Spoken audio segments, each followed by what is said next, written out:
Download aplikasi Tarbiyah Sunnah di handphone Anda. Tersedia di Google Play dan App Store.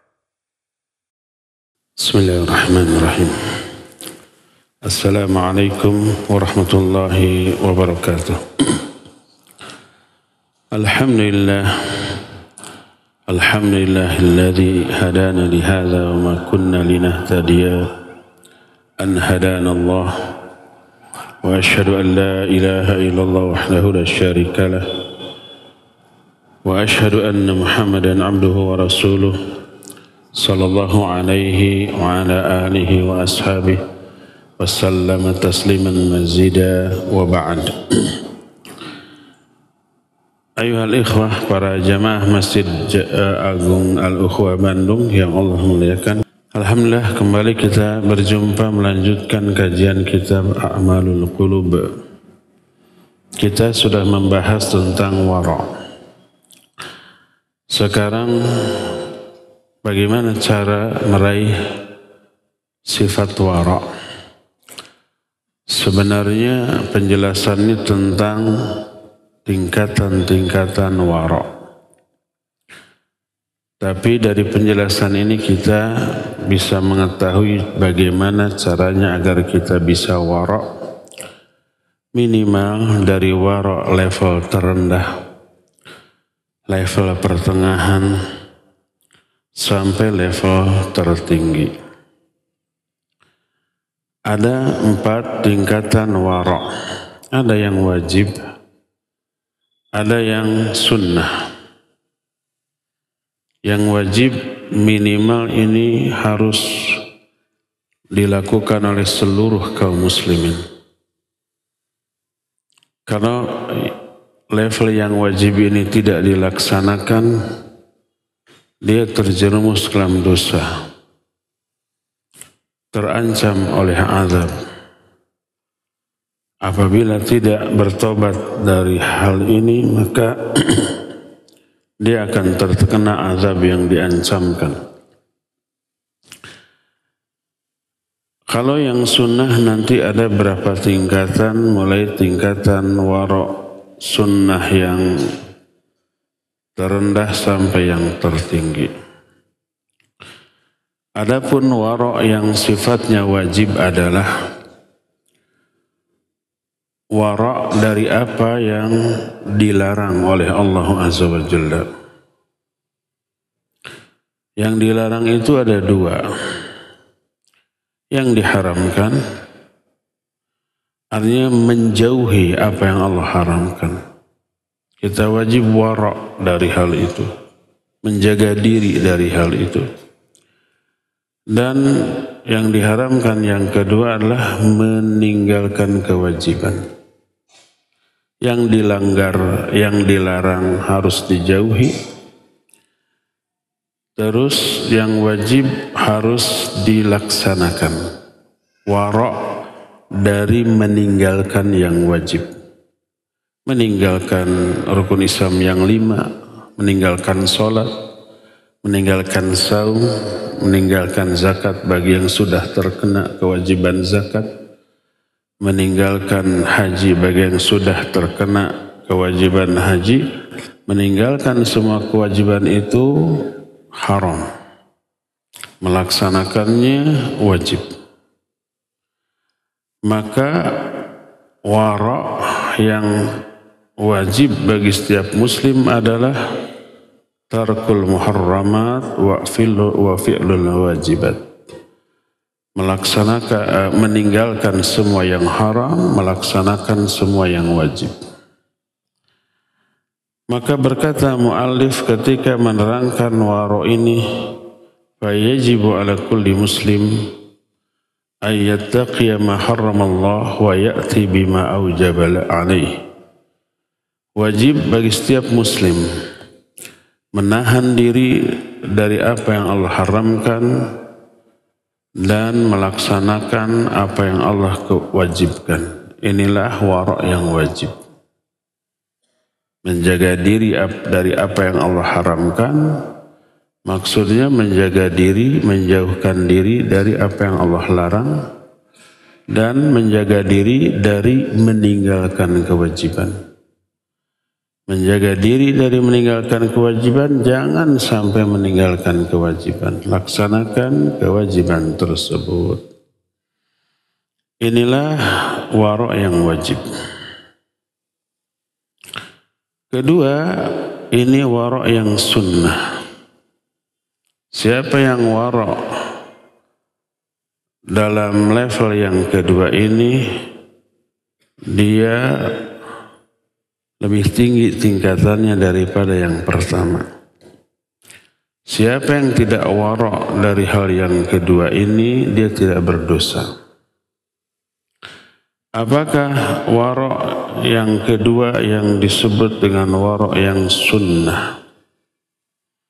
Yaitu tarkul makruhat, meninggalkan apa yang makruh. Wara' dari hal yang makruh. Ini tidak wajib. Siapa yang terjerumus ke dalam perbuatan makruh, dia tidak berdosa. Apakah makruh itu? Makruh itu manaha syari'u anhu la ala sabilil hatam wal ilzam. Wa la yu'aqabul insanu ala fi'lih. Lakinnahu yusabu idza tarakahu imtithalan. Makruh itu adalah perbuatan yang dilarang oleh syar'i tapi tidak sampai pada taraf wajib meninggalkan. Orang yang melakukannya tidak diazab, tidak diancam dengan azab, tidak dicatat dosa. Tapi kalau sengaja meninggalkan yang makruh itu, dia berpahala. Contoh apa? Banyak. Salah satu di antaranya adalah makan sesuatu sebelum sholat, makan sesuatu yang bau sebelum sholat. Kalau zaman Nabi SAW, thum wal basol. Mungkin di kita tidak terbiasa.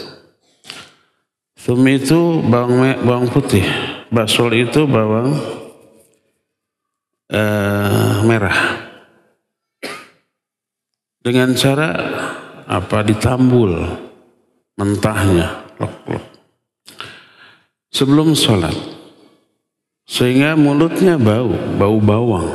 Dan itu bau yang tidak disukai oleh orang. Otomatis tidak disukai juga oleh para malaikat. Orang terganggu dengan bau bawang yang dimakan. Kalau itu bisa mengganggu orang, malaikat pun terganggu. Innal malaikata tata'adza bima yata'adza bihil insan. Malaikat terganggu dengan apapun yang membuat manusia terganggu. Ada selain bawang yang bila dimakan bau, di kita ada petai dan jengkol. Bau mana? Wallahu alam, orang beda-beda. Menurut kebanyakan orang mungkin petai dan jengkol lebih bau daripada bawang. Tapi kan bawang di kita jarang ya dimakan begitu saja. Apakah bau bawang, bau petai itu mengganggu orang? Ya, malaikat terganggu. Sehingga ketika mau sholat, ada yang terganggu dengan bau mulutnya. Orang yang ada di kiri kanan terganggu sampai nahan napas. Kalau pas amin pasti nih aromanya kecium oleh orang di kiri dan di kanan. Dah saya mah jadi imam, di kiri kanan orang nggak ada orang, di kiri kanan kita nggak ada orang, boleh nggak? Tetap nggak boleh. Apa sebabnya? Malaikat terganggu. Ketika kita dulu pernah menerangkan al-khusyuk fi sholah, khusyuk di dalam sholat. Salah satunya jauhkan hal-hal yang sifatnya makruh, terutama ini. Karena riwayat kita bahas saat itu ketika orang membaca Al-Quran di dalam sholatnya. malaikat itu menghisap aroma yang keluar dari mulut orang yang baca Al-Quran dan menelannya ke dalam perutnya. Dari sini disunahkan syiwak sebelum sholat. Nabi SAW menyatakan, laula an asyukka ala ummati la amartuhum bisiwak inda kulli sholah. Seandainya aku tidak khawatir akan memberatkan umatku, akan aku perintahkan mereka untuk bersiwak setiap kali akan sholat. Kenapa? Karena tadi malaikat terganggu dengan bau mulut yang bisa mengganggu orang. Malaikat terganggu, apalagi kalau orang menghindar. Kalau malaikat menghisap hawa yang keluar dari mulut orang yang membaca Al-Quran dan menelannya. Bayangkan kalau umpamanya habis makan pete dan jengkol. Kalau orang melakukan itu terganggu, malaikat juga terganggu. Makanya Rasulullah SAW menyatakan, man aqala thumal basal fala yaqrabanna musallana. Siapa orang yang makan bawang putih atau bawang merah, jangan dekat-dekat tempat sholat kami. Makruh. Tapi ada enggak ancaman dosa azab bagi orang itu? Tidak. Oleh karena itu kalau seseorang 5 menit sebelum azan dia makan, ada pete, ada jengkol, dia suka. Sebentar lagi mau sholat. Sengaja dia tinggalkan. Dia berpahala. Adapun kalau umpamanya ba'da sholat subuh kita makan pete dan jengkol, nanti kan pas sholat zuhur masih lama ya, 6 jam lagi. Mungkin sudah hilang, maka makan jengkol dan pete tidak makruh saat itu. Karena tidak akan jauh, tidak akan langsung sholat, mungkin sudah hilang gitu. Oleh karena itu tidak dimutlakan pete dan jengkol makruh, tidak. Kalau mau sholat ya tinggalkan. Makannya makruh dan meninggalkannya lebih utama. Nanti habis sholat baru makan. Nah, apakah makan pete, jengkol, bawang berbahaya bagi tubuh? Madarat apa tidak? Tidak. Berbahaya bagi orang yang menghisap aromanya? Tidak. Ada manfaat makan jengkol dan pete? Ada? Ada. Manfaatnya banyak. Ada yang dianggap membahayakan sehingga memakruhkan karena bahayanya. Kalau darah tinggi jangan makan pete dan jengkol. Dibaca artikel kesehatan malah bagus, menurunkan kadar kolesterol, tensi gitu ya. Kandungan vitaminnya, nutrisinya bagus untuk tubuh, tidak berbahaya.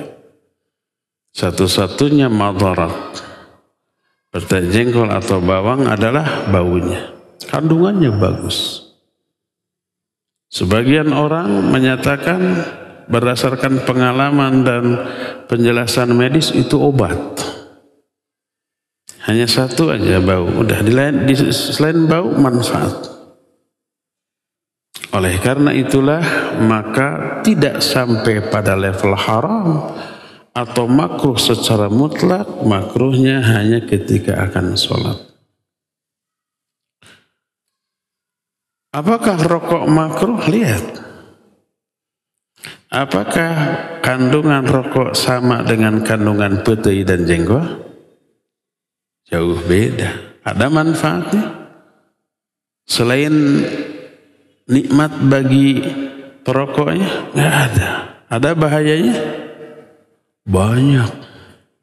Kandungannya racun kimia, ada ribuan katanya racun kimianya, jenisnya, nikotinnya, merusak tubuh, merusak orang lain. Bagaimana dengan baunya? Iya, baunya tidak disukai oleh orang. Kalau umpama kita sholat berjamaah, di samping kita ada yang baru aja merokok, kehisap nggak baunya? Iya, karena bau rokok nempel di badannya, di bajunya, di wajahnya, di rambutnya. Tidak hanya baunya, nikotinnya juga nempel. Racunnya juga nempel. Keisap sama kita yang bukan perokok. Bahaya? Bahaya. Dari mulutnya menyembur. Bukan hanya CO, CO2 tapi racun.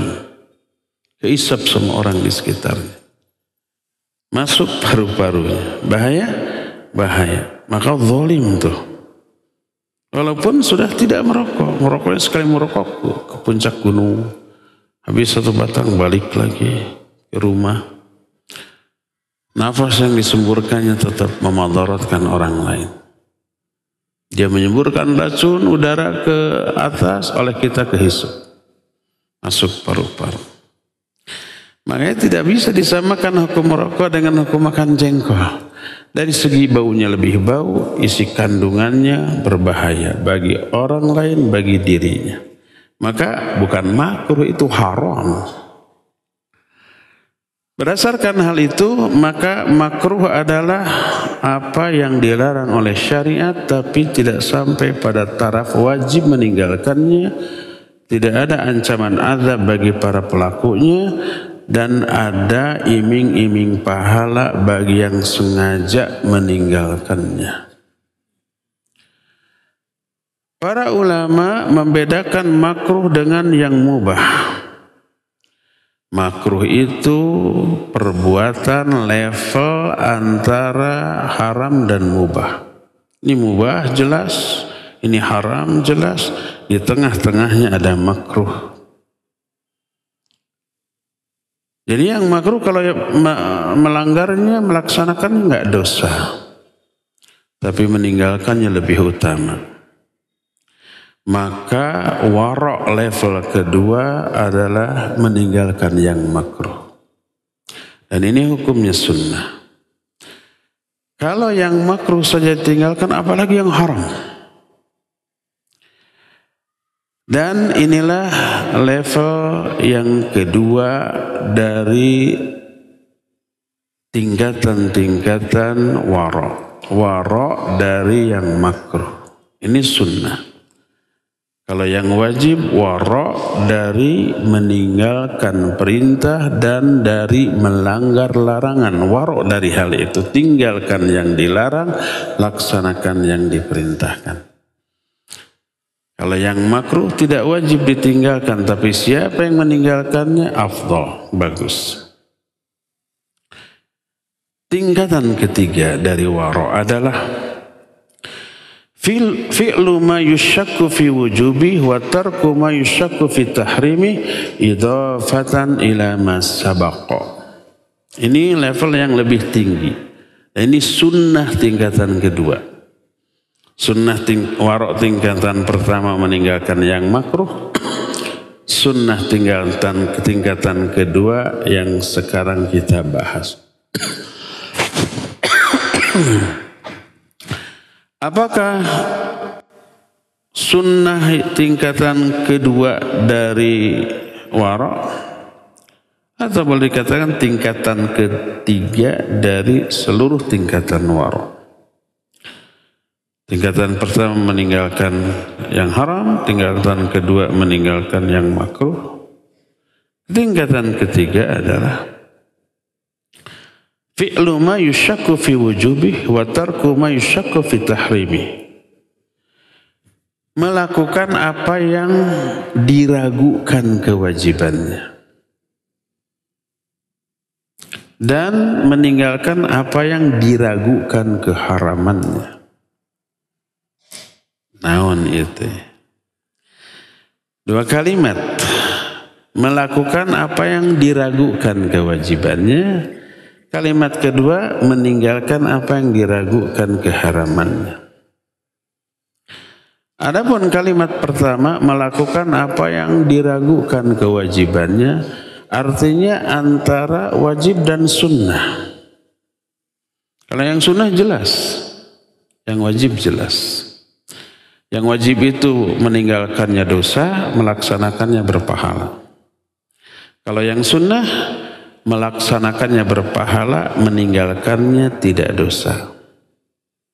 Di tengah antara yang wajib yang sunnah ada yang ragu, ini wajib atau sunnah. Sebagian ulama ada yang mewajibkannya, sebagian ulama lain ada yang mensunnahkannya. Maksudnya ragu kewajiban itu antara wajib dan sunnah. Ini wajib atau sunnah.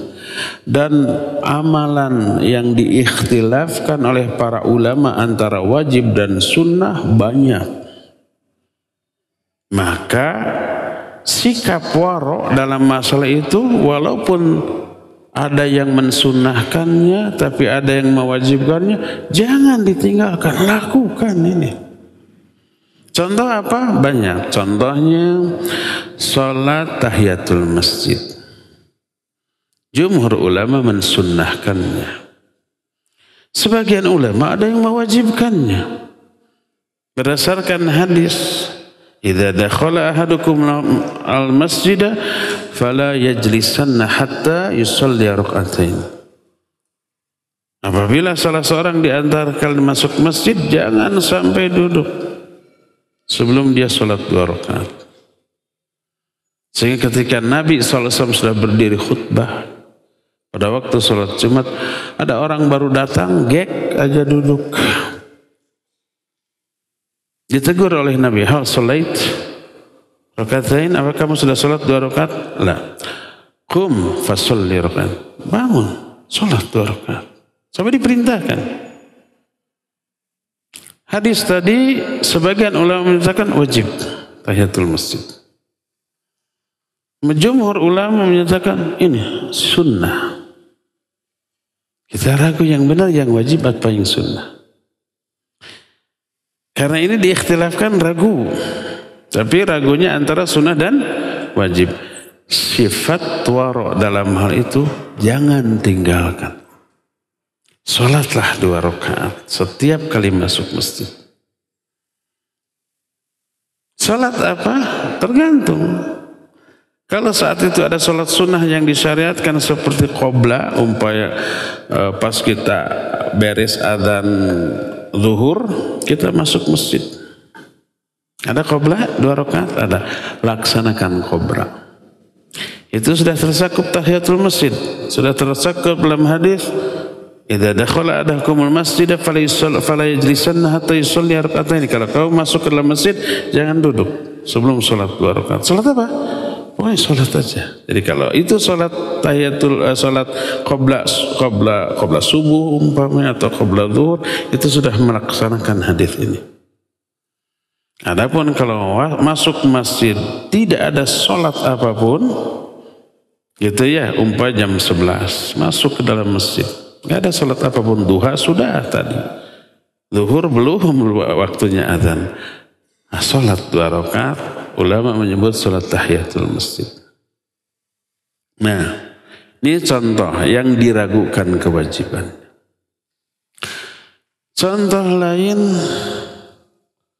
sholat menghadap sutrah. Di masjid ini ada tuh kayu-kayu dan di sana ada disebutkan hadis tentang perintah untuk sholat menghadap sutrah. Idza shalla ahadukum falyastatir. Dalam riwayat lain, la tusallu illa ila sutrah. Apabila kamu sholat, maka pasang sutrah. Jangan kamu sholat kecuali menghadap sutrah. Hadis-hadis seperti itu banyak. Dan dari sini sebagian ulama ada yang mewajibkan masang sutrah. Walaupun di hadapan dirinya sepi, nggak ada orang, mungkin di kamar sendirian nggak akan ada orang masuk, atau di tengah padang pasir nggak ada orang, nggak ada binatang, sholat pasang sutrah. Mereka menyatakan sutrah adalah hak Allah yang harus ditunaikan di dalam sholat. Walaupun sampai harus para ulama menumpuk-numpuk batu gitu di hadapannya, lalu sholat menghadap batu yang ditumpuk itu, atau ngagunduk-gundukan pasir Apa ngagunduk-gundukan teh? Menggunduk-gundukan pasir sehingga muncul dan jadi sutra. Mengamalkan hadis la tusallu illa ila sutra. Jangan kalian salat kecuali dengan menghadap sutra. Ini hak Allah walaupun tidak ada orang yang lewat. Apalagi ada orang yang mungkin suka lalu lalang gitu. Pas ada sutra mereka tidak akan melewati space antara kita dengan sutra ketika salat. Kalau melewati itu wajib ditahan. Kalau dibiarkan berlalu, sholat kita rusak atau terkurangi pahalanya. Kalau dia lewatnya di balik sutra sana, biarkan. Karena teritorial kita selama sholat antara kita dengan sutra itu. Maka Syekh Mansur Hasan Salman memasukkan sholat tanpa menghadap sutra sebagai salah satu kesalahan di dalam sholat. Dalam kitab yang berjudul Al-Qaul Mubin fi Akhta'il Musallin. Kitab ini dibahas setiap Jumat subuh ya, nanti malam besok di radio aja di Masjid Umar bin Khattab, khusus untuk para santri. Sudah dibahas beberapa bulan yang lalu wajibnya sutra ketika orang mau sholat. Sutra bisa berupa kayu yang ditancapkan, dipasang di depan, bisa berupa dinding, tiang, atau orang duduk, atau binatang. Kuda umpama suruh diem duduk. Kita sholat menghadap kiblat dan ada sutra mungkin berupa kuda atau orang. Kalau kudanya jalan-jalan gimana? Apa ditutur-tutur? Nggak perlu, biarkan. Siapa umpamanya orang yang tidak memiliki sutra atau tadinya ada sutra kemudian diguling atau batu yang ditumpuk-tumpuk runtuh atau pasir yang digunduk-gunduk kemudian tersapu angin, sudah biarkan. Nggak perlu harus bikin lagi. Kalau kuda jalan-jalan nggak perlu ditutur-tutur, diem. Maka sebagian orang seperti Syekh Al-Utsaimin rahimahullah, kewajiban sutra hanya dipasang di awal. Kalau setelah di awal ternyata sutranya hilang, diambil orang atau orang sedang duduk berzikir dijadikan sutra lalu dia pergi, sudah biarkan. Tapi dia wajib menghalangi setiap orang yang mau lewat di hadapan dia. Imam Malik menyatakan kalau umpamanya sutranya hilang, dia boleh melangkah kiri, kanan, depan, belakang mencari sutra lain yang ada, yang dekat. Apa balik tidak ada, ya sudah biarkan, tapi dia wajib menghalangi setiap orang yang mau lewat. Sebagian ulama ada yang menyatakan wajib pasang sutra. Jumhur ulama menyatakan sunnah. Ragu ini wajib apa sunnah? Wara' dalam hal itu adalah laksanakan yang wajib itu. Ini wara' dalam perkara yang diragukan kewajibannya, maksudnya ulama ikhtilaf antara wajib dan sunnah tentang perbuatan itu, dan perbuatan yang seperti itu banyak. Contoh lain sholat berjamaah. Jumhur ulama menyatakan wajib sholat berjamaah.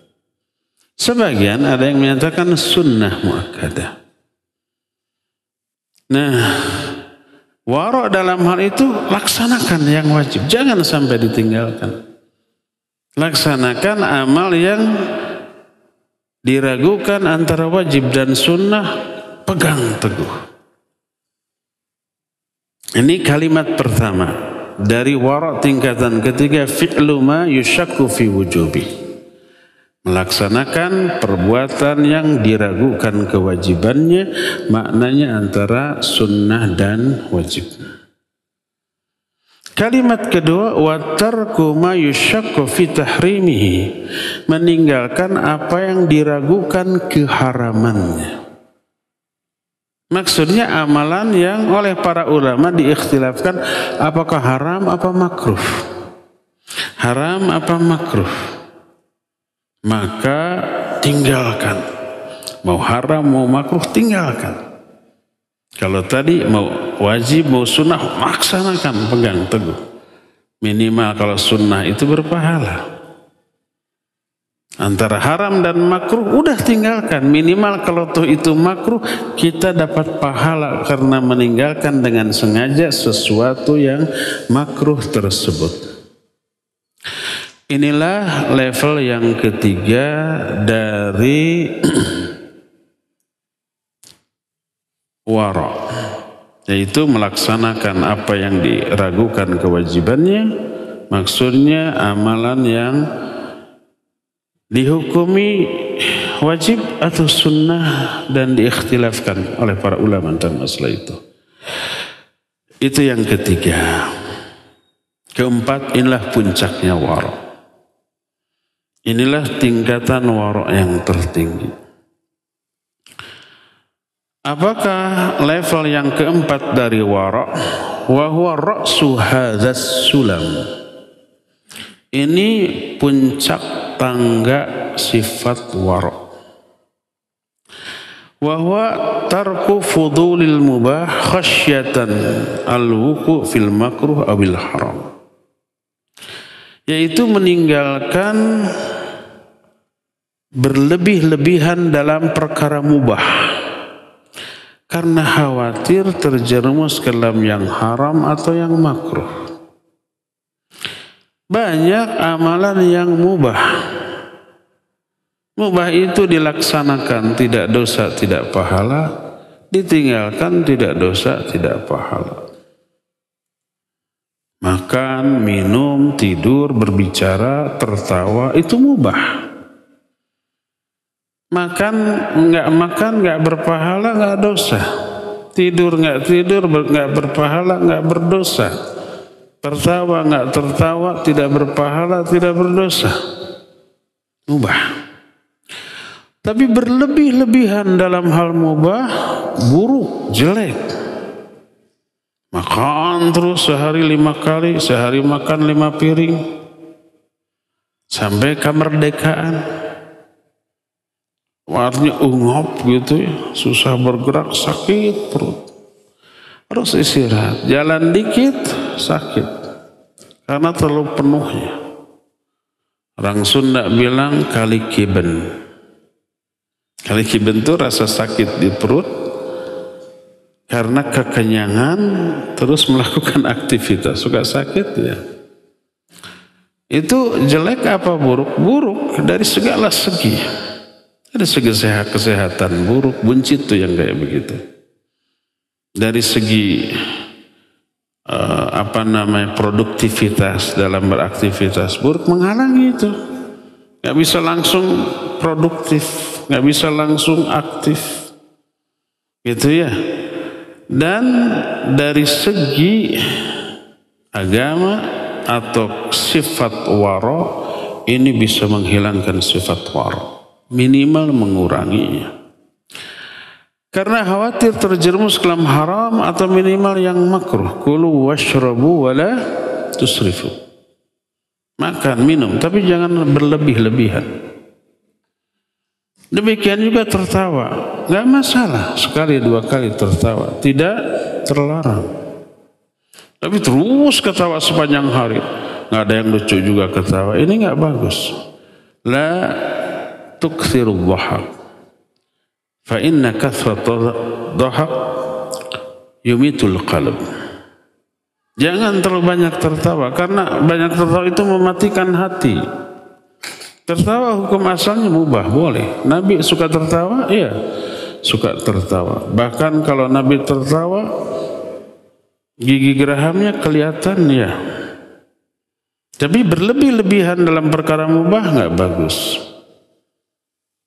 Makan, minum, tidur juga begitu. Seharian tidur, setiap tidak ada kewajiban tidur. Zuhur bangun, mandi, sholat, habis sholat tidur lagi. Asar bangun, sholat, habis sholat tidur lagi. Maka berlebih-lebihan. Maka wajib wara' dalam hal itu. Artinya tidak berlebih-lebihan dalam perkara yang mubah. Nah, inilah 4 level wara'. Dimulai dari yang pertama, kedua, tiga, empat. Adapun warok yang pertama hukumnya wajib. Itu warok dari yang haram, warok dari meninggalkan yang wajib. Karena meninggalkan wajib juga haram. Warok dalam hal itu tinggalkan yang haram, lakukan yang wajib. Ini wajib.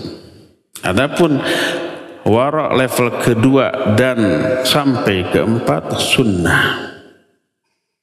Dimulai dari warok yang sunnah untuk level terendah, yaitu meninggalkan yang makruh.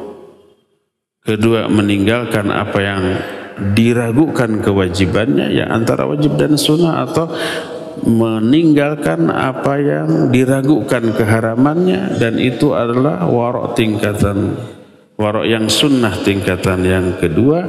Dan yang terbaik adalah warok dalam arti meninggalkan berlebih-lebihan dalam perkara yang mubah.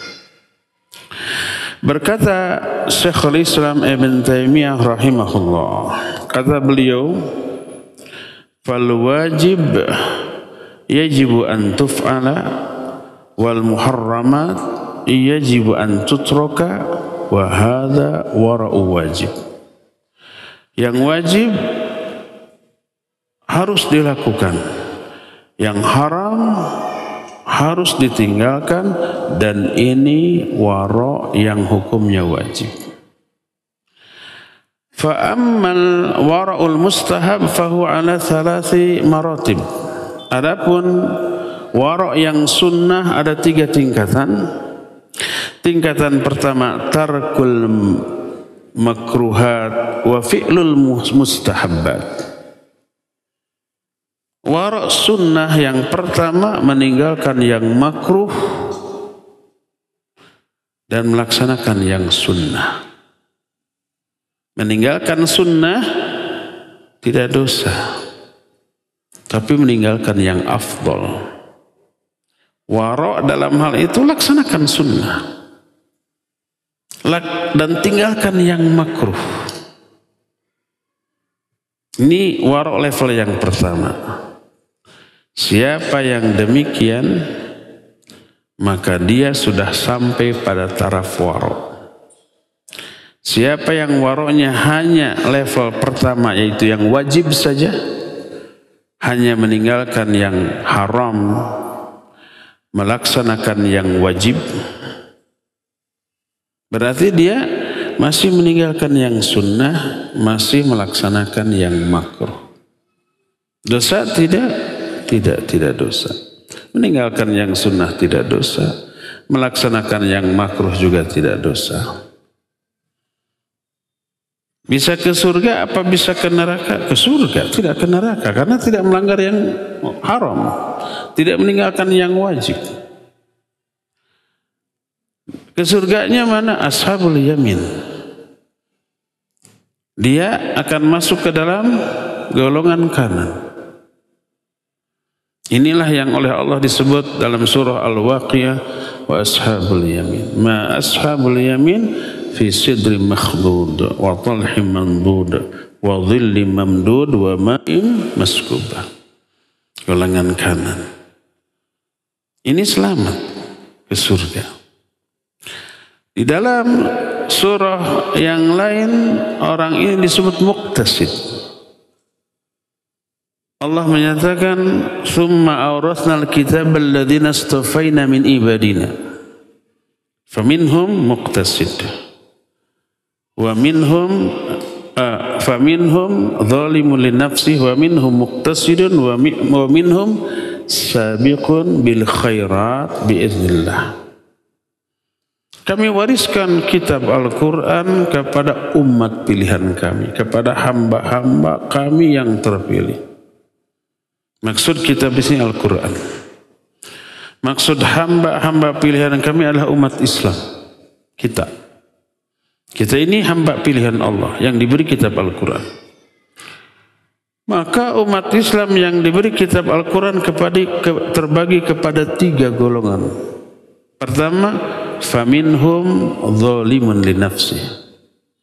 Di antara mereka yang menerima kitab ini ada yang zalim kepada diri sendiri. Ini orang durhaka, tapi Islam karena hamba-hamba pilihan kami umat Islam. Zalimun lin nafsi, dia melanggar yang Allah haramkan dalam Al-Quran dan meninggalkan yang Allah wajibkan dalam Al-Quran. Zalim kepada diri sendiri. Ini nanti masuk ashabus shimal. Kedua, wa minhum muqtasid. Di antara mereka ada yang muqtasid. Muqtasid itu simple, sederhana. Tidak berlebihan, tidak menonjol. Siapa muqtasid?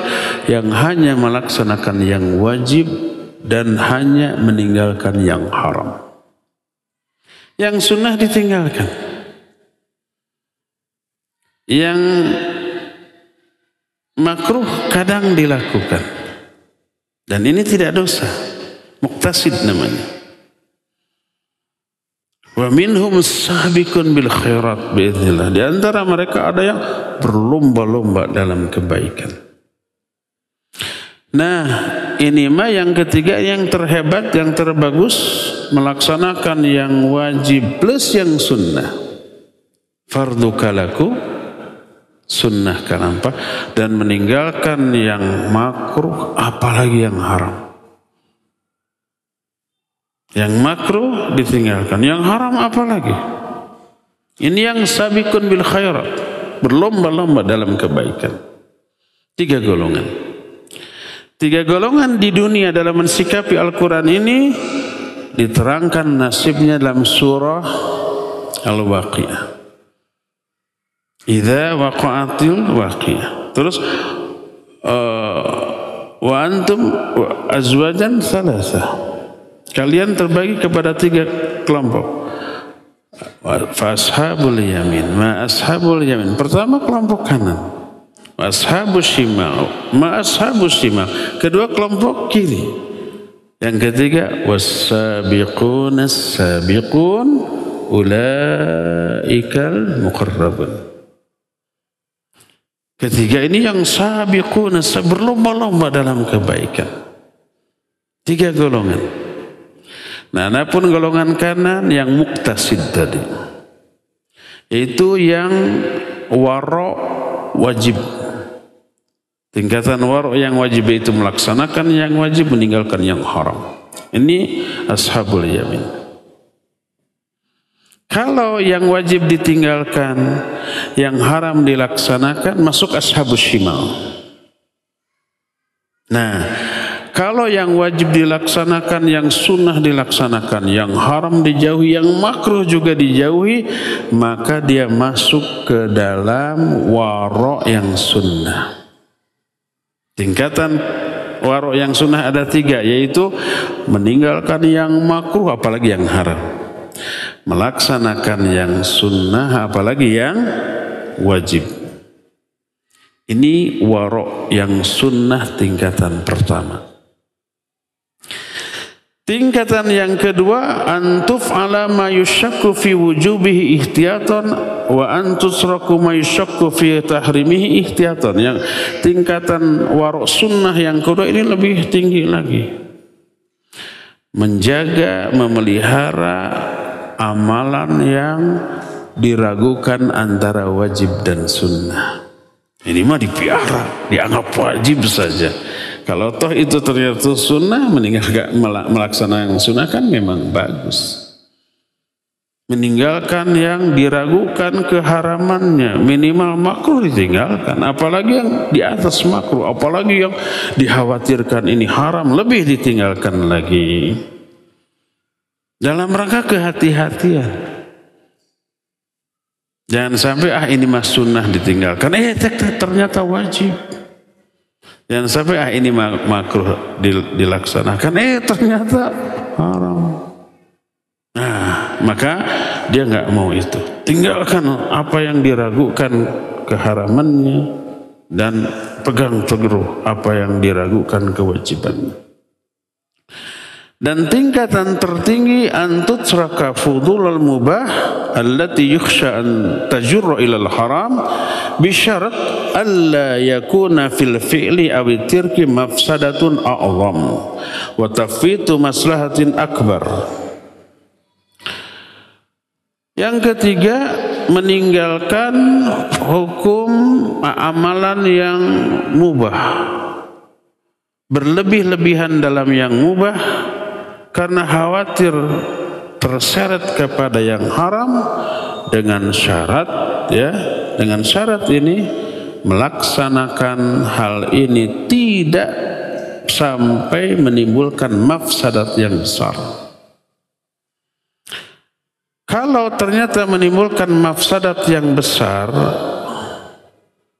maka walaupun sifatnya mubah, laksanakan. Atau umpamanya meninggalkannya jauh lebih utama, tapi kalau ditinggalkan meninggalkan mafsadat yang besar, maka jangan tinggalkan. Contoh, ada sebuah amalan mafdul, melaksanakannya mafdul, meninggalkannya afdal. Apa mafdul? Mafdul itu kurang utama. Apa afdal? Afdal itu lebih utama. Contoh, memanjangkan sholat afdal, meringkasnya mafdul.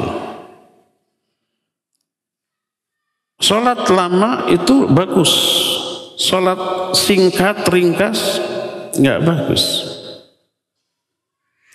Tapi kalau yang afdal sholat lama ini menimbulkan madarat, sebaiknya jangan lama-lama. Kalau meringkas sholat, sedikit agak ngebut, tanpa mengabaikan yang rukun dan yang wajibnya, dalam kondisi tertentu lebih utama diringkas. Contoh, Nabi SAW bersabda, saya ingin memanjangkan sholat saya. Maksudnya bukan panjang rukunya, sujudnya sampai tiarap, melamakan sholat saya. Bacaannya panjang, rukunya lama, sujudnya lama. Tapi tiba-tiba saya mendengar tangisan seorang anak. Maka saya percepat sholat saya karena saya tidak mau ibunya terganggu oleh suara tangisan anaknya. Bukan hanya ibunya yang terganggu, semua orang yang sholat terganggu ya. Budak jejeritan, ini imam lomo. Ada yang menggerumah, ada. Saya percepat sholat saya. Melamakan sholat afdol, meringkasnya mafdul. Tapi ketika ada kasus anak nangis, melamakan sholat menjadi mafdul, mempercepat sholat menjadi afdol. Melamakan sholat yang afdol menimbulkan mafsadat, menimbulkan madarat, terganggu, tidak khusyuk. Siapa? Semuanya, apalagi si ibu. Kadang kita juga suka kesal, anak ribut, nangis, imam, aduh lama, sok kehelnya. Ini imam nggak tahu situasi, kan gitu ya. Kawur sholat nangis, ada budak jejeritan. Dia santai, membaca surah yang panjang, rukunya lama, sujudnya lama, budak gogoakan. Ada yang menggerutu dalam hatinya, mungkin semua menggerutu. Maka jangan perpanjang sholatnya. Hukum asal sholat afdal diperpanjang. Tapi kalau ada mafsadat, madarat yang muncul dengan melamakan sholat, ringkaskan. Maka memanjangkan sholat ketika itu mafdul, meringkasnya afdal, dan itu yang dilakukan Rasul Sallallahu Alaihi Wasallam. Itu pertama contoh. Contoh kedua, kita terbiasa saum Senin Kamis. Ini afdal, tidak wajib. Tidak saum Senin Kamis mafdul, kurang utama tapi tidak dosa. Suatu saat kalau kita saum Senin Kamis ada madarat yang muncul, maka jangan saum Senin Kamis, saum sunnah. Kalau dengan melaksanakan sunat muncul mafsadat, contoh ketika kita sakit, kalau saum tambah parah, tambah sakit, jangan. Atau safar, kalau saum maksud utama dari safarnya terhalang karena saum leles, lemes gitu ya, akhirnya di dalam safarnya diem aja, tidak produktif. Umpamanya dengan safar keluar kota, ada meeting ini, ada pekerjaan itu, karena saum akhirnya tidak terlaksana, timbul madarat. Jangan saum. Atau ada tamu dari luar kota, dari luar pulau, dari luar negeri. Hari Senin kita sedang saum, kita harus menjamu dia. Man kana yu'minu billahi wal yawmil akhir falyukrim dhaifah. Siapa yang beriman kepada hari akhir, muliakan tamu. Kalau umpamanya kita saum, silakan makan. Ayo makan. Enggak, saya masuk. Teman tegengnya, saya juga enggak. Madarat? Ya madarat. Tidak ada ikram. Ikram wajib. Saum sunnah. Kalau melaksanakan yang sunnah meninggalkan yang wajib, mafdul. Timbul mafsadat. Si tamu merasa tidak dimuliakan. Akhirnya timbul madarat. Batalkan saumnya. Ikram, muliakan tamu agar tidak menimbulkan madarat. Maka saat itu tidak saum afdal, saum mafdul. Jadi kita mensyaratkan mengambil yang afdal, meninggalkan yang mafdul dengan syarat tidak ada mafsadat yang lahir atau tidak ada maslahat yang lebih besar yang ditinggalkan. Maka barulah kita akan sampai kepada level waro yang paling tinggi. Dalam masalah ini berkata Syekhul Islam Ibn Taimiyah rahimahullah kitab Majmul Fatawanya, ketika beliau menjelaskan wara' yang masyru' yang disyariatkan. Apakah wara' yang disyariatkan? Sikap wara' yang dibawa oleh Nabi SAW untuk diajarkan kepada umatnya. Beliau berkata, al-wara'ul masyru' alladhi bu'itha bihi Muhammadun sallallahu alaihi wasallam wa ittiqa'u ma yukhafu ay yakuna sababan lidzam wal azab inda adamil mu'arid ar-rajih. Masyru' yang disyariatkan, yang merupakan bagian ajaran yang Nabi SAW sudah diutus dengan membawa ajaran itu adalah menahan diri dari segala perkara yang dikhawatirkan menjadi sebab tercelaknya dia atau sebab teradabnya dia ketika tidak ada mu'arid yang rajih. Mu'arid yang rajih itu kondisi yang bisa merubah sikap atau hukum yang tadi seperti tadi. Kalau umpamanya ya, melaksanakan yang haram, melaksanakan yang afdol gitu, timbul madarat, jangan lakukan yang afdol. Lakukan yang mafdul untuk menghindarkan adanya madarat yang timbul. Seperti tadi, ketika anak kecil nangis di tengah-tengah kita sholat, jangan panjangkan sholat kita, ringkaskan sholat kita. Seperti kita biasa saum sunnat, lalu ada tamu, batalkan saum sunnat kita. Ikram kepada duyuf, muliakan tamu dengan cara menyuguhinya dan kita ikut makan bersamanya.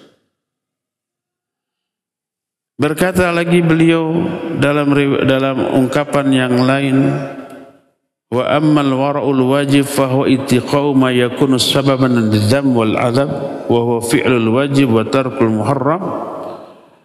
Adapun wara' yang wajib adalah menahan diri dari apa-apa yang menjadi penyebab tercelaknya atau teradabnya kita, yaitu melaksanakan semua yang wajib dan meninggalkan semua yang haram. Intinya wara' ada tingkatan-tingkatan, ada yang wajib, ada yang sunnah. Yang wajib, wara' yang wajib adalah melaksanakan perintah, meninggalkan larangan. Yang sunnah ada tiga tingkatan tadi. Tingkatan level yang pertama adalah meninggalkan yang makruh dan melaksanakan yang sunnah. Tingkatan kedua, melaksanakan apa yang diragukan antara wajib dan sunnah dan meninggalkan apa yang diragukan antara haram dan makruh. Dan tingkatan ketiga yang tertinggi adalah meninggalkan berlebih-lebihan dalam perkara mubah. Jangan terlalu banyak tidur, terlalu banyak makan, terlalu banyak tertawa, terlalu banyak berleha-leha. Wara' dari hal itu adalah laksanakan yang mubah secukupnya, sekedar untuk refreshing, penyegaran kembali dari kepenatan yang mungkin memudarkan semangat kita. Setelah rehat sedikit, semangatnya muncul lagi. Manfaatkan waktu dan tenaga serta kondisi untuk melaksanakan antara perkara wajib dan perkara sunnah. Ya, inilah penjelasan 4 tingkatan wara', dan itu menjadi tuntunan bagaimana caranya meraih wara' untuk seluruh tingkatan tadi. Wallahu a'lam bishawab. Cukup sampai di sini dan kita masuki sesi tanya jawab.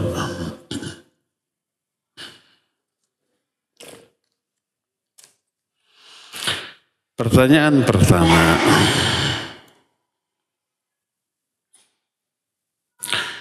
Ustaz, izin bertanya. 1. Bagaimana hukumnya jika sedang sholat berjamaah di masjid, sering anak-anak bolak-balik di depan jamaah karena orang tua juga sedang sholat berjamaah? Ya kumaha deui ya, biarkan. Kalau bolak-baliknya di depan kita sebagai makmum, biarkan. Jangan dihalangi. Karena wajibnya sutra hanya bagi 2 orang. Pertama bagi imam. Kedua bagi orang yang sholatnya munfarid. Adapun bagi makmum tidak wajib adanya sutra. Kalau di hadapan imam ada yang mau lewat, baik orang dewasa, anak kecil, bahkan binatang, halangi, jangan sampai dibiarkan lewat. Jangan sampai ini anak kecil nggak paham, halangi. Jangankan anak kecil, Nabi SAW ketika sholat kambing mau lewat dihalangi. Padahal lebih berakal mana kambing sama anak kecil? Lebih berakal anak kecil. Kambing mana ngerti sutra, mana ngerti sholat. Anak kecil kadang ngerti, kalau lagi sholat jangan lewat, kadang ngerti. Kambing tidak. Walaupun kambing tidak ngerti, oleh Nabi dihalangi. Sampai ngeyel ini si kambing, akhirnya Nabi maju selangkah 2 langkah dan membiarkan kambingnya lewat di belakang. Jadi tidak dilihat siapa yang lewat, apa ngerti apa tidak, apa balik apa tidak. Karena itu yang merusak sholat kita. Halangi. Ya, kalau tidak bisa dihalangi, kita maju, suruh orang atau anak kecil atau kambing atau binatang itu lewat belakang kita, lalu kita mundur lagi. Itu bagi imam atau munfarid. Adapun bagi makmum tidak wajib. Kalau ada orang lewat, biarkan, jangan dihalangi. Yang menjadi dalil adalah Ibnu Abbas radhiyallahu anhuma beserta adiknya menunggang unta. Didapati Nabi dan para sahabat sedang sholat di lapangan, sholat Id. Maka dia lewat di hadapan saf pertama. pertama dengan untanya. Di belakang Nabi sebagai imam. Shaf pertama dia lewati sampai di ujung baru turun, kemudian menambatkan untanya lalu dia masuk ke dalam shaf. Nabi SAW tahu dan membiarkannya, para sahabat tahu, membiarkannya, tidak mencegatnya, tidak mencela. Dan ini menunjukkan dibolehkannya lewat di hadapan makmum ketika sholat. Adapun bagi imam, halangi. Anak kecil mau lewat, halangi. Jangan sampai ini anak kecil nggak ngerti, biarkan aja. Bukan urusan anak belum dosa, bukan urusan dosa yang lewatnya, tapi sholatnya rusak, terkurangi pahalanya, keutamaannya. Ya. Jadi kalau kita berjamaah, sholat di masjid bawa anak-anak, anak-anaknya lari, biarkan selama di hadapan makmum. Kalau di hadapan imam, halangi. Tapi jangan lembut, jangan dorong, kedebuk, nangis, itu madarat. Halanginya dengan lembut ya. Kedua, ketika tahiyat, telunjuk yang kanan hanya diangkat saja atau digerak-gerakkan. Ulama ikhtilaf. Yang lebih rajih menurut saya, digerak-gerakkan. Berdasarkan hadis Wa'il bin Hujrin, "Thumma asyara bi usbu'i sababah faru'aituhu yuharrikuha wa yad'u biha hatta sallama." Lalu beliau berisyarat dengan telunjuknya. Dan aku melihat beliau menggerak-gerakannya dan berdoa dengannya sampai salam. Hadis itu sahih riwayat Imam Ahmad dalam kitab Musnadnya. Ya. Dalam riwayat Al-Baihaqi beliau berisyarat tanpa menggerak-gerakkan. Maka ulama ikhtilaf. Dua-duanya boleh. Ini digerak-gerakkan afdol, bagus, tidak digerak-gerakkan mangga. Kalau saya pribadi menggerak-gerakannya tapi tidak menyalahkan yang diam. Dua-duanya ada.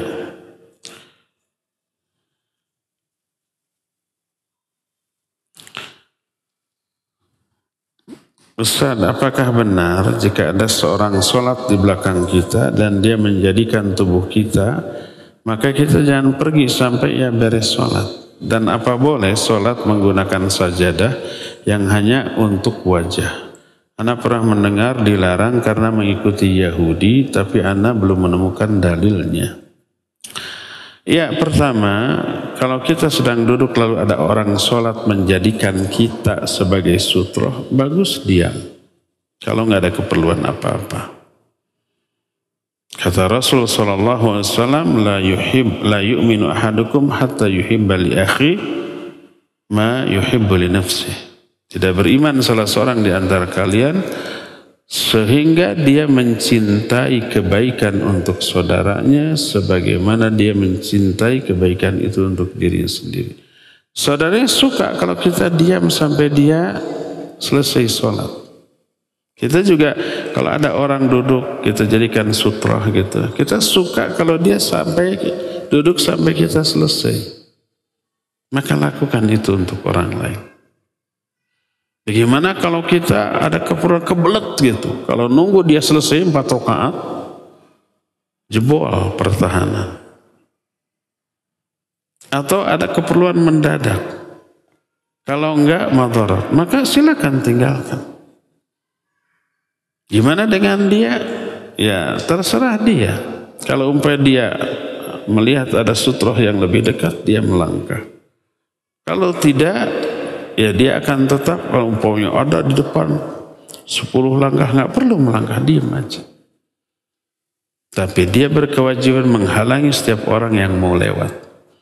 Jadi solusi secara fikih dalam setiap keadaan selalu ada. Kalau ada sutroh di sana ya, kalau sutrohnya pergi karena memang dia ada keperluan gitu, ya biarkan. Dan kita secara fikih dibolehkan sholat tanpa sutroh di tengah-tengah sholat. Di awal sudah ada sutroh. Di tengah-tengah sutrohnya pergi, ya biarkan. Ada solusi fikih dalam masalah itu ya. Tidak apa-apa. Bagaimana kalau menggunakan sajadah hanya untuk wajah? Tergantung. Kalau dia beranggapan itu sunnah, maka itu bidah. Setiap mau sholat hamparkan sajadah untuk wajah. Dan dia menganggap itu bagian dari syariat. Maka tidak boleh, karena nggak ada syariat yang begitu. Tapi kalau dia menghamparkan sajadah atau sapu tangan hanya untuk dirinya dengan alasan kesehatan. Ini sajadah atau karpet masjid ini dipakai sujud ribuan kali oleh orang lain. Ada yang sehat, ada yang tidak sehat, ya enggak? Ada yang mungkin meninggalkan virus atau bakteri di sana, ada yang tidak. Apalagi musim pandemi seperti kemarin-kemarin. Nah, menghindari itu kita halangi dengan sajadah atau sapu tangan atau apapun. Dengan pertimbangan itu maka tidak apa-apa. Maka itu bukan bagian dari syariat. Itu hanya ikhtiar duniawi agar tidak terkena penyakit, virus, bakteri atau apapun yang bisa menulari kita kalau tidak dihalangi, maka tidak apa-apa. Atau kita sujud di atas kayu ini, kayu apa namanya? Habis wudu basah, sujud di sini leur ngageleser, ya enggak? Mau sujud teprok ngadapang. Untuk menghindari itu kita hamparkan sejadah sewajah aja agar tidak licin. Pertimbangannya itu. Itu bukan pertimbangan syar'i, maka nggak apa-apa, ya.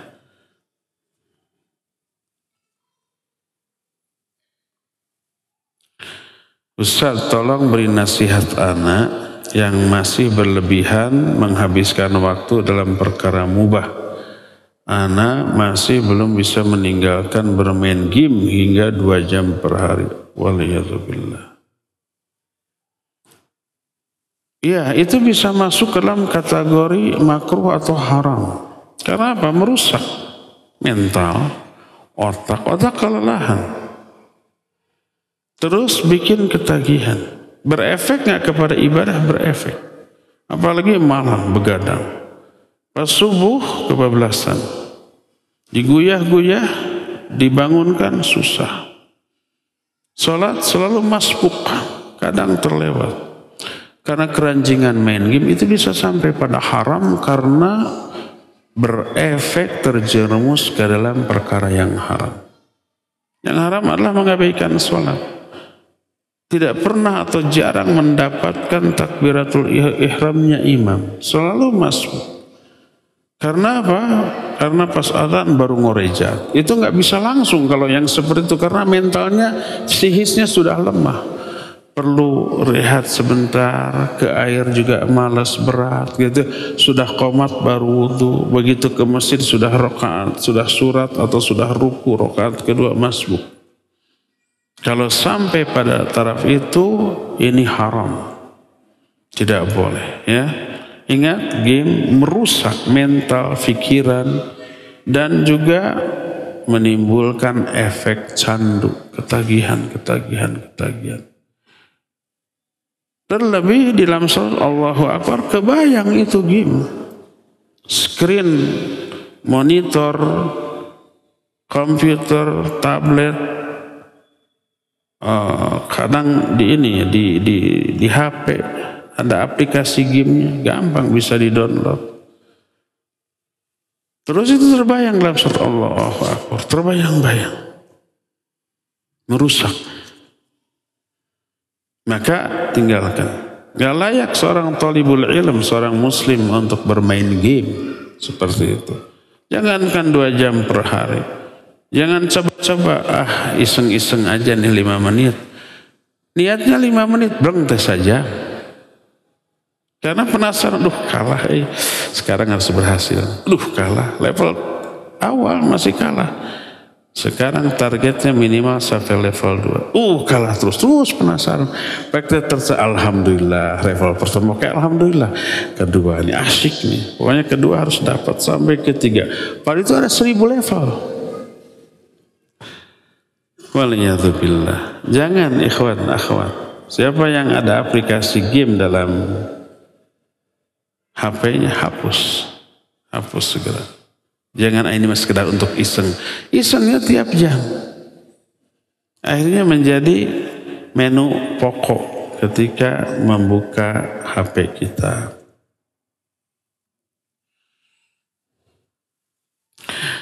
Ustaz, sewaktu anak-anak kami dilahirkan, kami masih menjadi anggota suatu organisasi Islam di Indonesia. Yang mana akidahnya bahwasanya muslim yang tidak baiat kepada imam mereka, mereka hukumi kafir. Ini khawarij, ini takfiri. Dan ragamnya bervariasi. Di Indonesia ada. Jamaah Islamiyah, NII, DITII, itu takfiri. Biar omongan saya dengar kepada mereka, biar mereka datang diskusi masalah ini. Kita luruskan pemahamannya. Kami mendidik anak-anak kami dengan akidah tersebut. Na'udzubillah. Alhamdulillah saat ini kami diberi hidayah untuk mengenal sunnah dan kami pun keluar dari golongan tersebut. Alhamdulillah. Yang sangat kami sayangkan anak-anak kami sekarang sudah dewasa masih gabung ke golongan mereka. Dan kami dicap murtad karena sudah mencabut baiat pada imam mereka. Bagaimana sikap kami? Kami sudah mencoba menasihati tapi doktrin yang tertanam pada mereka sangat kuat. Ya, mereka mengkafirkan di luar golongan mereka. Makanya tidak mau salat berjamaah sama kita. Karena imamnya juga kafir, nggak sah. Ayah ibunya dianggap kafir. Karena apa?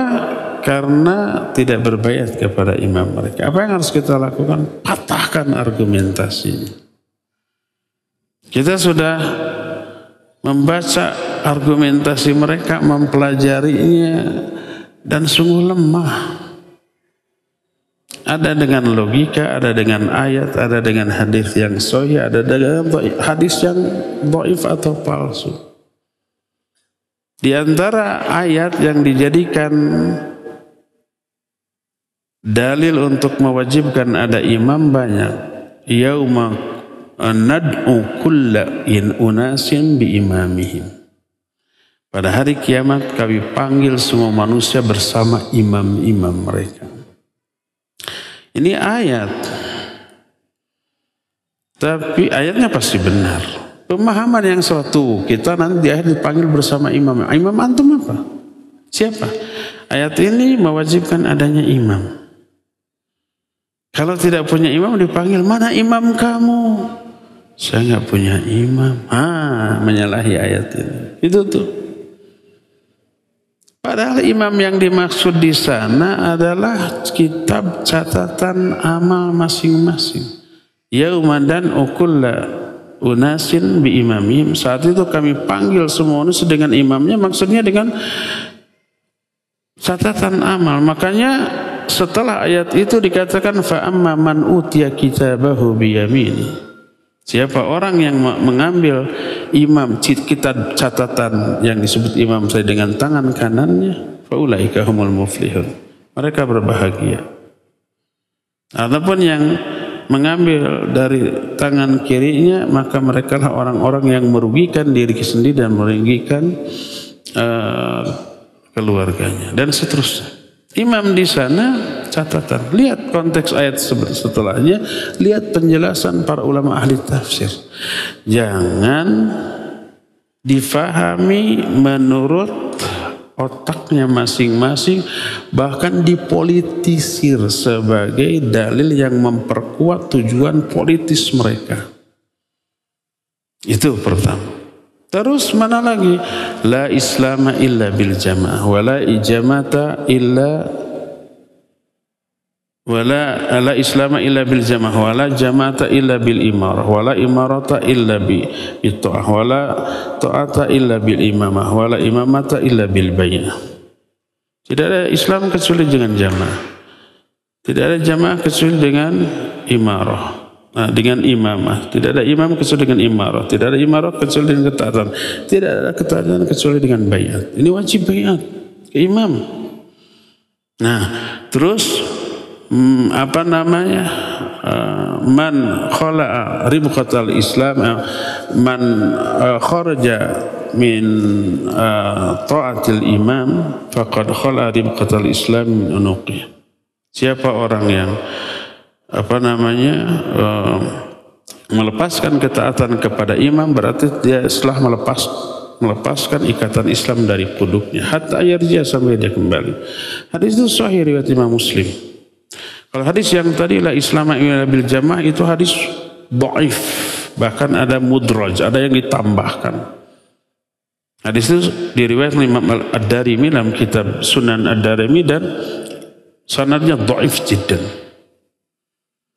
Adapun man mata wa laysa fi unuqihi bai'atun mata mitatan jahiliyah.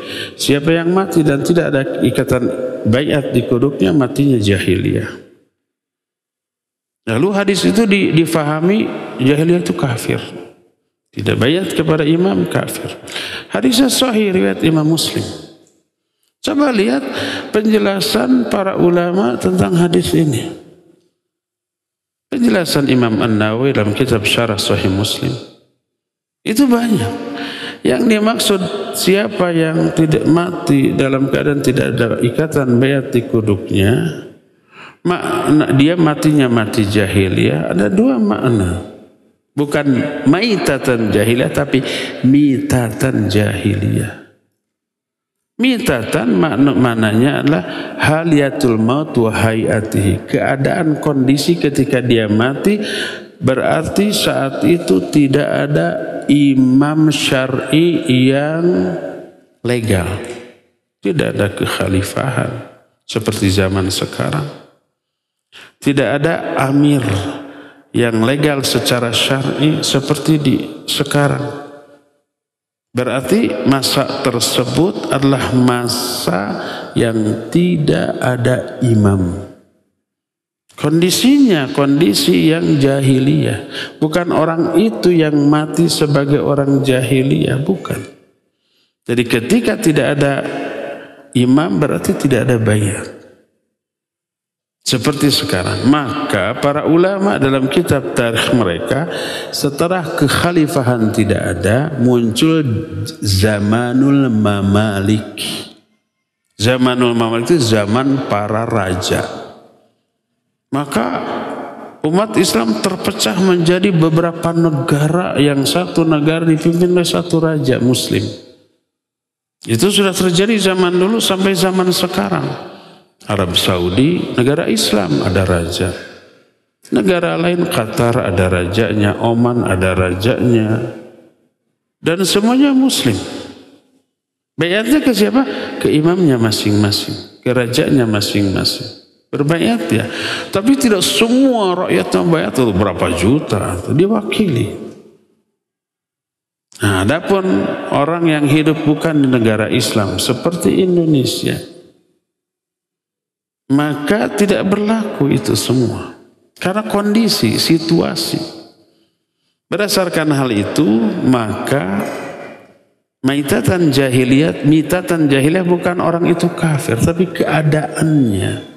Orangnya tidak salah, ya. Jadi patahkan argumentasinya, rujuk kepada penjelasan ulama tentang ayat dan hadis yang mereka jadikan sebagai dalil.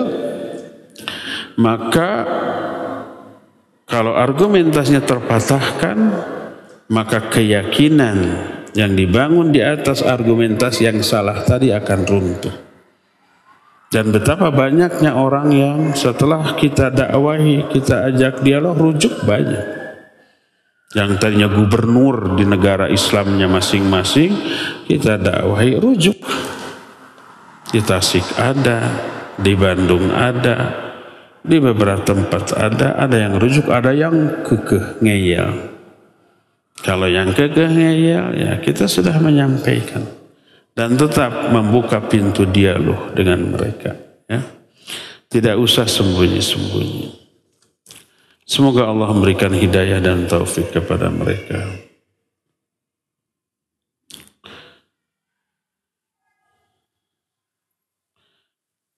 Bagaimana jika teman hanya ingin kajian pada kajian ustadz saja? Ya iya, masa kajian bukan ke ustadz?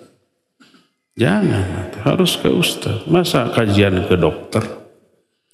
Masa kajian ke guru matematika? Ya kajian harus ke ustadz. Bagaimana jika teman kita hanya ingin pada kajian ustadz saja? Tidak mau datang pada kajian ustadz sunnah lain. Oh, ustadz saja, ustadz siapa? Ada ustadz saja? Terkadang ustadz punya uzur tidak kajian sedang ibadah umroh. Jadi selama ustadznya umroh tidak ngaji. Gimana kalau ustadznya pindah? Umpama belajar lagi di Saudi 5 tahun. Nggak ngaji itu 5 tahun. Bagaimana kalau ustadznya mati? Ustadz pasti mati? Pasti, tapi semoga nanti. Iya. Kalau ustadz sunnah banyak, hadiri. Walaupun umpamanya monoton, bikin ngantuk. Tidak boleh jadi alasan. Kita lihat para ulama, para masyayikh di Saudi, ilmunya Masya Allah. Walaupun retorikanya bikin bosan, bikin ngantuk. Tapi barokah dari ilmunya luar biasa. Ketika tahu Syekh Abdul Razak bin Abdul Muhsin Al-Abbad, beliau ngajar di Madinah, di Masjid Nabawi, tiap ba'da subuh, kadang ba'da maghrib juga. Kalau kita umroh ke sana, selalu sempatkan. Retorikanya bikin ngantuk. Beda dengan Syekh Ali Hasan Al-Athari, menggebu-gebu. Retorikanya bagus. Ini bikin ngantuk. Tapi kedalaman ilmunya, keikhlasannya, ketawaduannya, itu yang menjadi daya tarik yang lebih besar daripada ilmunya. Yang hadir, wah banyak. Kalau di tempat ini mungkin nggak nampung. Tapi karena Masjid Nabawi besar, seperti ya kelihatan ribuan yang hadir. Tidak ada tanya jawab. Kalau sudah selesai, beliau tutup dengan doa, sudah bubar. Dan beliau pernah ke sini ke Istiqlal. Berapa level itu Istiqlal? 5 ya? Penuh semua. Ratusan ribu orang. Padahal retorikonya tidak begitu menarik. Apa daya tariknya? Keilmuannya, ketawaduannya, keikhlasan. Itu. Tahu retorikanya begitu, beliau datang lagi, penuh lagi. Barokah dari ilmunya. Tentu saja keikhlasan, ketawaduannya dan seterusnya. Nah, kalau yang menjadi daya tarik adalah ilmunya, bagaimanapun retorikanya, siapapun ustaz yang mengajarkannya, karena yang kita butuhkan ilmunya pasti datang. Kecuali kalau ustaz itu bukan yang nyunnah, banyak penyimpangan, banyak dari ro'yu, banyak dari filsafat, ya jangan hadir. Tapi kalau selama orang itu lurus akidahnya, manhajnya, keilmuannya mencukupi untuk diambil, ambil. Hadirlah ya.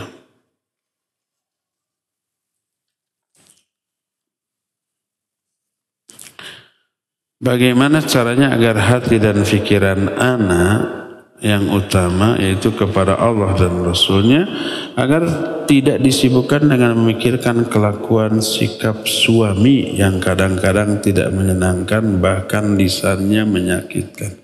Ini mah curhat. Pertama, sabar.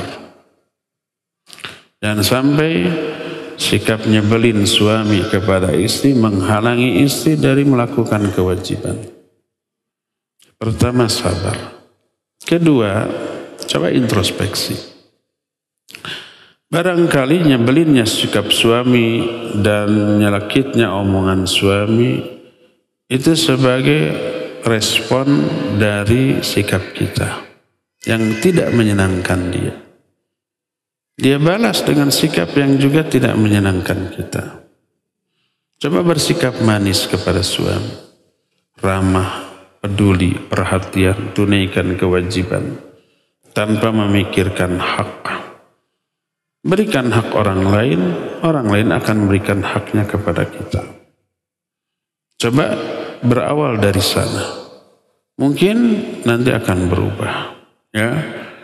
Kedua, kalau kita sudah demikian dan kekeh suami begitu, ingatkan akan kewajiban suami untuk menjaga perasaan istri. Jangankan istri, tetangga orang lain yang tidak dikenal wajib dijaga perasaan. Jangan sampai tersinggung oleh kelakuan atau omongan. Man kana yu'minu billahi wal yawmil akhir fal yaqul khairan au liyasmut. Siapa yang iman kepada Allah dan hari akhir, hendaklah berkata yang baik atau diam. Kalau menyakiti, imannya tergerus. Wallahi la yu'minu, wallahi la yu'minu, wallahi la yu'minu. Demi Allah tidak beriman, demi Allah tidak beriman, demi Allah tidak beriman. Siapa ya Rasulullah? Man la ya'manu jaruhu bawa'iqhu. Orang yang suka ngeganggu tetangga. Tetangga tidak merasa aman dari lisannya ataupun perbuatan. Kalau yang mengaku tetangga saja dikatakan tidak beriman, menyakiti, menyinggung, nyelekit ke tetangga itu tidak beriman, apalagi kepada orang yang lebih dekat daripada tetangga, yaitu anggota keluarga kita.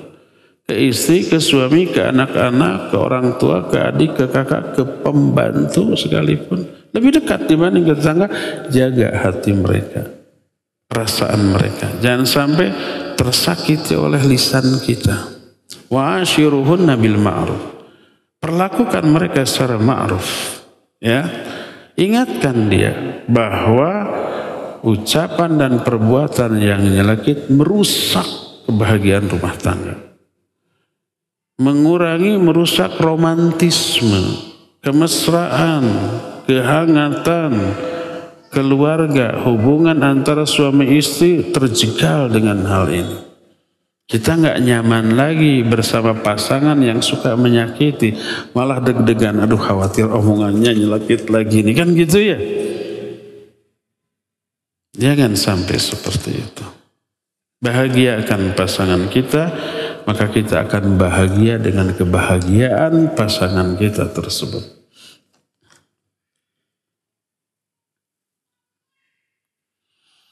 Ana seorang akhwat, qadarullah ana baru resign dan masih merintis usaha. Mohon doanya Ustaz ya. Ya, semoga dilancarkan, dimudahkan dan diberikan rezeki yang penuh barokah ya.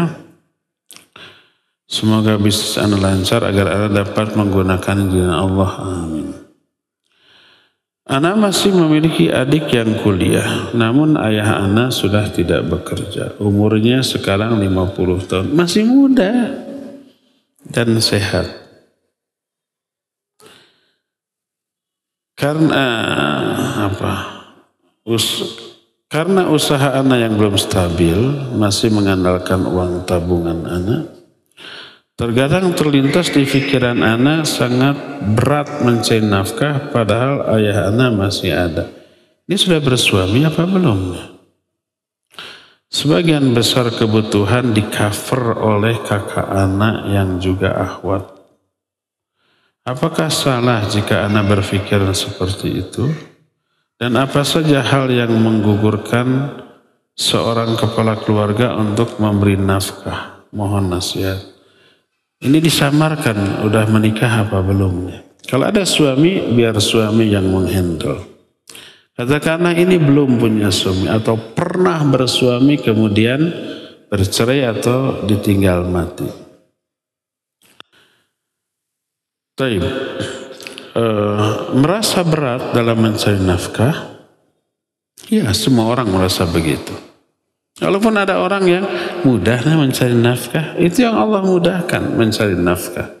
Atau kadang tidak mencari nafkah, nafkah itu datang sendiri, rezeki itu datang sendiri tanpa dicari. Alhamdulillah, itu karunia dari Allah. Kita menghindari harta, mengejar harta, menghindari harta, mengejar akhirat. Harta itu mengejar dia. Tanpa dicari datang. Alhamdulillah itu anugerah dari Allah Azza wa Jalla. Nah sekarang kita mengejar dunia, berat. Semua orang begitu. Tapi ingat, mencari harta bagi kita ibadah.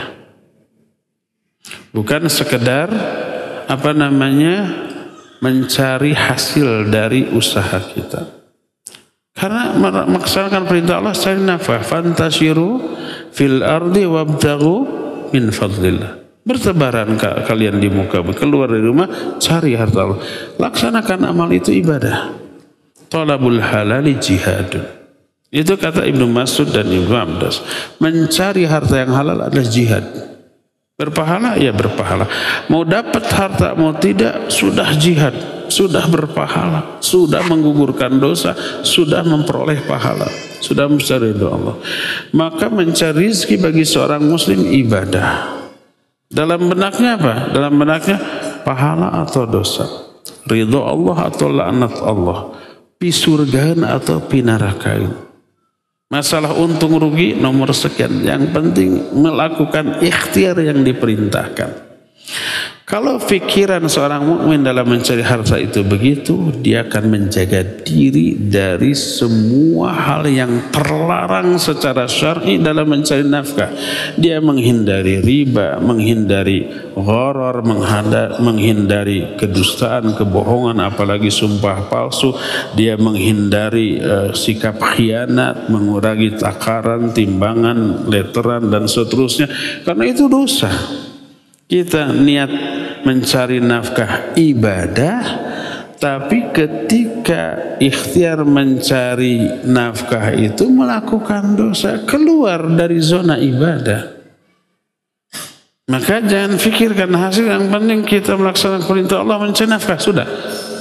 Maka kalau tujuan kita mencari nafkah adalah akhirat dalam rangka melaksanakan perintah Allah, yang penting Allah ridho, yang penting barokah, yang penting pahala, yang penting tidak mengundang murka, laknat dan azab Allah, tidak terkena ancaman, sudah Allah akan permudah. Allah akan permudah jalannya karena itu refleksi dari ketakwaan. Ingat, Allah berjanji, wa may yattaqillah yaj'al lahu makhraja wa yarzuqhu min haitsu la yahtasib. Siapa orang yang bertakwa kepada Allah, maka Allah akan berikan solusi, jalan keluar. Allah akan berizki yang tidak disangka-sangka. Jadi kalau ikhtiar mencari nafkah adalah aplikasi ketakwaan kepada Allah, menjaga diri dari dosa, niatnya hanya melaksanakan perintah Allah untuk mencari rezeki, Allah permudah jalan-jalannya, semua urusannya Allah permudah, Allah berikan rezeki yang tidak disangka-sangka. Wa may yattaqillah yaj'al lahu min amrihi yusra. Siapa yang bertakwa kepada Allah, Allah jadikan semua urusannya mudah. Allah berikan solusi, Allah mudahkan rezekinya dengan cara, waktu dan jumlah yang di luar perkiraan manusia. Itu janji Allah, ya. Terakhir,